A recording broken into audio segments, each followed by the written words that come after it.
Les méga-projets nationaux entrepris par le président Abdel Fattah el-Sisi et l'inauguration, plus précisément mercredi, du complexe des usines azotées et comment le gouvernement donne un intérêt à faire connaître ces projets à notre jeunesse. D'ailleurs, plusieurs campagnes ont été lancées ces derniers jours pour faire connaître ces projets à nos jeunes universitaires.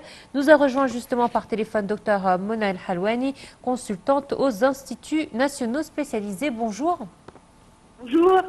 Alors, c'est vrai que ces temps-ci, plusieurs campagnes sont faites par le gouvernement et par les forces armées pour faire connaître donc nos projets nationaux aux jeunes universitaires. Là, hier, par exemple, une vient de sortir comme campagne, celle intitulée « Voyez par vous-même » pour justement donner des informations à cette jeunesse, leur informer de ce qui se passe dans leur pays.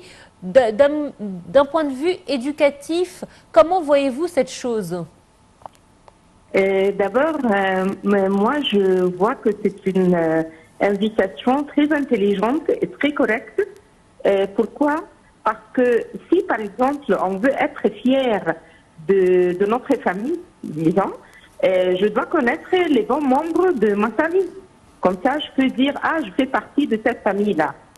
Et si je veux être fière de mon pays, je dois connaître aussi tous les bons côtés de mon pays, historique, géographique, économique et industriel, ce qu'on me demande maintenant de le faire.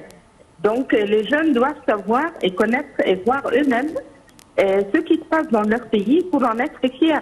Et pour aussi voir en réalité, c'est pas seulement suivre sur Facebook ce qu'on dit vrai ou faux. Non, venez voir sur Terre tout ce qu'on fait pour vous. Parce que ça, vraiment, c'est pour eux. C'est vrai. Oui. Docteur Mona, bonjour. Bonjour. Est-ce qu'on peut voir dans les horaires des élèves à l'école et des étudiants à l'université les méga-projets et les réalisations faites par le gouvernement récemment? On peut vraiment savoir l'identité du travail qui se fait sur le terrain? Oui, bien sûr, on peut le faire et peut-être aussi les universités avec le ministère de Jeunesse. Ils peuvent organiser des concours demandant aux étudiants de préparer des exposés, mais en préparant ça, ils doivent aller photographier, faire des vidéos, faire des interviews avec les gens qui bâtissent, avec les gens qui travaillent, et aussi donner leur avis de ce qu'ils voient. D'ailleurs, on voit leur participation à travers les différentes initiatives, que ce soit Haya Karima, Ketf Ketf, on voit que ce sont des volontaires, de jeunes volontaires, justement, qui participent à ces projets et qui, en quelque sorte, donnent une partie de leur temps et c'est comme si eux aussi faisaient quelque chose pour leur pays, déjà dès leur plus jeune âge. C'est vrai, et ils doivent le faire, parce qu'ils doivent être une partie de ce pays-là et ils doivent être une partie c'est-à-dire de la société civile. Ils doivent participer. Ils doivent participer aussi, mais ils doivent aussi faire partie des gens qui bâtissent leur avenir et leur pays. Et de la force humaine qui existe dans notre pays, parce que vraiment on en a beaucoup. Et c'est nous avons de la chance que notre pays a beaucoup plus de jeunes que des adultes, c'est-à-dire des personnes âgées. Donc les jeunes, on compte beaucoup sur eux pour bâtir leur pays et notre pays. Est-ce que d'un point de vue psychologique, ça aide la personne à bâtir un avenir meilleur? C'est-à-dire que lorsqu'on amène ces jeunes sur le terrain pour voir de leurs propres yeux ce qui se réalise dans leur pays, est-ce que psychologiquement, lui, au fond de lui, ça le motive encore plus pour pouvoir bâtir un avenir meilleur pour lui et pour son futur? Oui, bien sûr. D'abord, il va en être fier et puis il va se sentir il va sentir qu'il a de la valeur en participant. Donc, il n'est pas négligé, mais il est important pour son pays, ce qui est vrai. Et puis, il va être positif dans tous ces domaines. Donc, il doit participer d'une façon positive, soit en participant, soit en